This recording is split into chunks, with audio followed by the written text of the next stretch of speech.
My name is Dorothy Jean Hayes, and for most of my 68 years I believed that a mother's love was supposed to be bottomless, unquestioning, and paid in full before any thanks was ever due.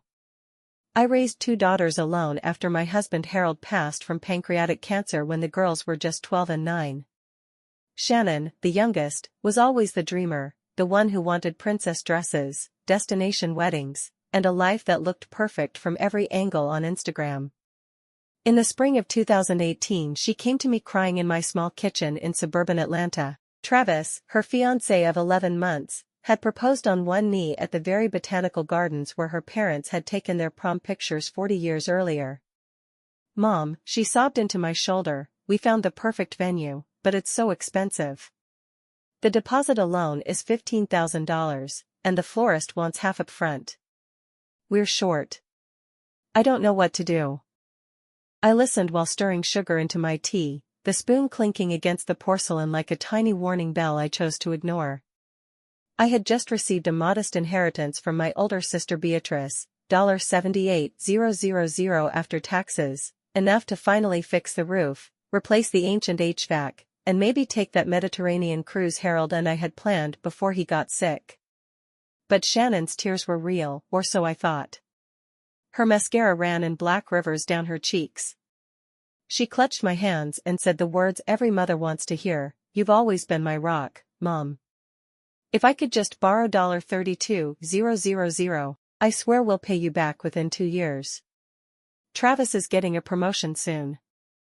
This wedding is going to be everything I ever dreamed of, and you'll be right in the middle of it, the mother of the bride everyone will admire."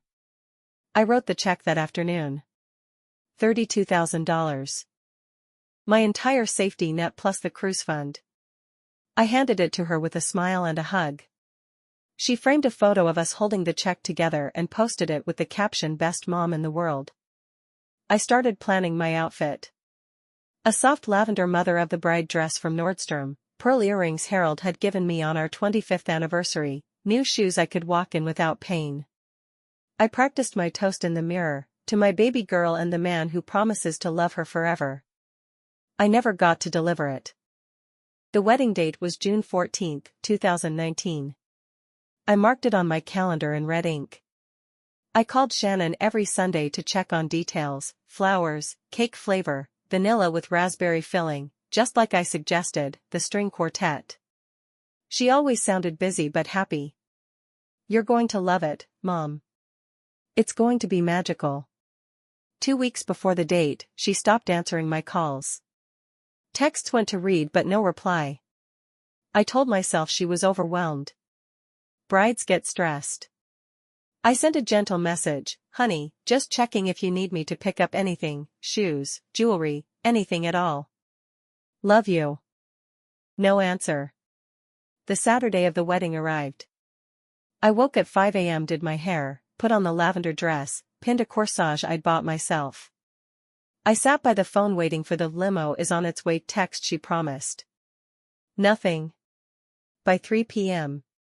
I knew something was wrong. I called Travis's mother, Linda.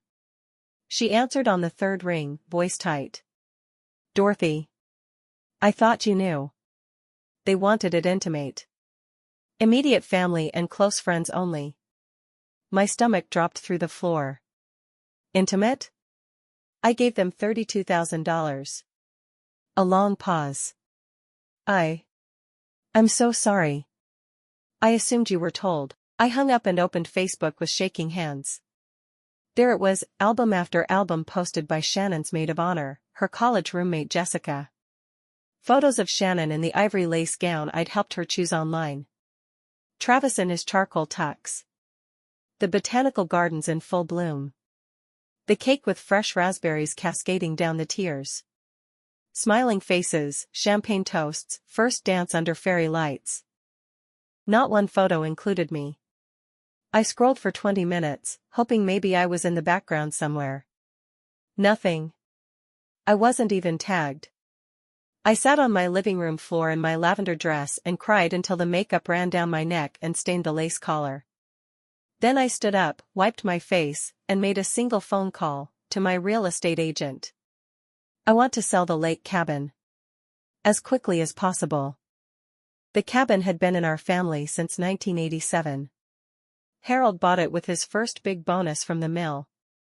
Every summer we took the girls there, fishing, swimming, barbecues on the deck overlooking Lake Lanier. Shannon always said, "Mom, when you're gone, this place is mine, right? I'll bring my kids here." I listed it for $285,000. It sold in 11 days for $312,000 cash. After agent fees and closing costs, I cleared $278,000. I booked the Mediterranean cruise Harold and I had dreamed of, Athens to Barcelona, 14 nights, balcony cabin, all meals included.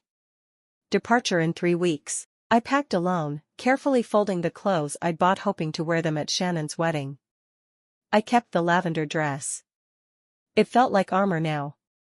I posted one photo on Facebook the day I boarded in Piraeus, me on the deck at sunset, wind in my hair, glass of rose in hand.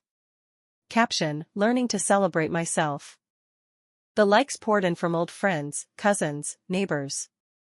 Shannon saw it. She didn't comment. Neither did Travis.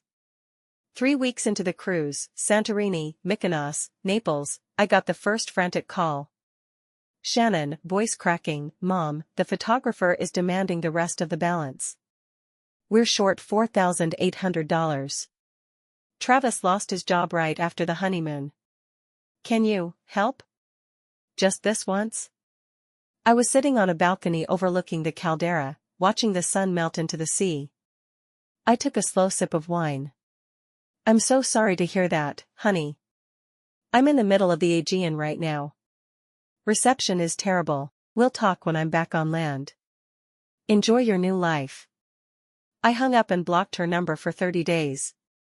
I returned tanned, rested, and strangely calm. My house felt different, quieter, mine. No more waiting for calls about deposits or emergencies. Shannon showed up unannounced 2 days later. She looked thinner, eyes red. Travis waited in the car like a coward. "Mom, why are you doing this? You sold the cabin? That was supposed to be mine someday." I stood in the doorway, not inviting her in. "I paid for your wedding, Shannon. $32,000. You didn't invite me. You didn't even tell me it was intimate only. You let me buy a dress, plan a toast, dream of dancing with you. Then you posted pictures for the world to see, except me." She started crying. "It wasn't like that. We were stressed. Travis's family." "Stop," I said quietly. "I don't want excuses. I want peace." I closed the door softly. She banged on it for 10 minutes, screaming that I was selfish, that I was ruining her life. The neighbors peeked through curtains. I drew the blinds and poured myself a cup of tea. That night I opened a new savings account in my name only. I started a small online shop selling vintage linens and handmade lavender sachets, something Harold always said I should do. First month, $1,200 profit. 16 months after the wedding, Shannon filed for divorce. Travis had been cheating since month 3. She moved back in with her father's sister in Macon. She called me from a blocked number. "Mom, I'm so sorry. I was stupid. I let him convince me you wouldn't understand. Can I come home? Just for a little while?" I listened to her sob. Part of me, the old part, wanted to say yes, to make up the guest bed, to cook her favorite lasagna. But the new part, the one that had walked the ruins of Pompeii alone and danced in Barcelona squares, said, "Shannon, I love you, but I can't be your safety net anymore. You chose a wedding without me. Now choose a life without expecting me to pay for the mistakes." She called me every name in the book. "You're just like Grandma, cold and bitter." Then she hung up. I didn't cry. I went to the animal shelter and adopted a rescue greyhound named Harold. We walked every morning at sunrise. He never asked me for money. I moved to a small beach town near Savannah. Volunteered at the shelter, took watercolor classes, joined a book club. Met women who had similar stories. Started dating casually, no pressure, just coffee and laughter. Shannon had a baby girl 8 months after the divorce. Named her Lila. Sent me one photo. I sent a card and a tiny onesie. No demand for visits. When she asked for help with daycare costs, I sent $200 once, with a note, "This is a gift, not an obligation." My online shop became a small boutique. I hired a part-timer. Profits paid for a new roof on my cottage and a trip to Ireland. I posted pictures without guilt. Shannon sent a long email, apology, regret, request to reconcile. I wrote back, "I forgive you. I wish you well. But I need space to live the life I put on hold for so long."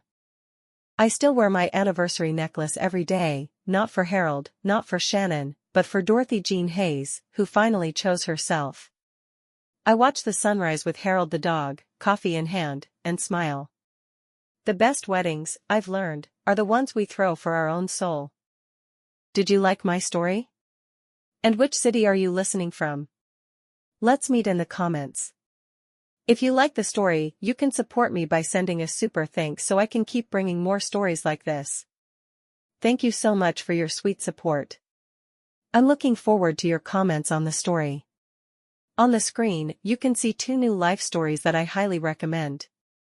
There's so much more on my channel. Don't forget to subscribe. See you in the next life story.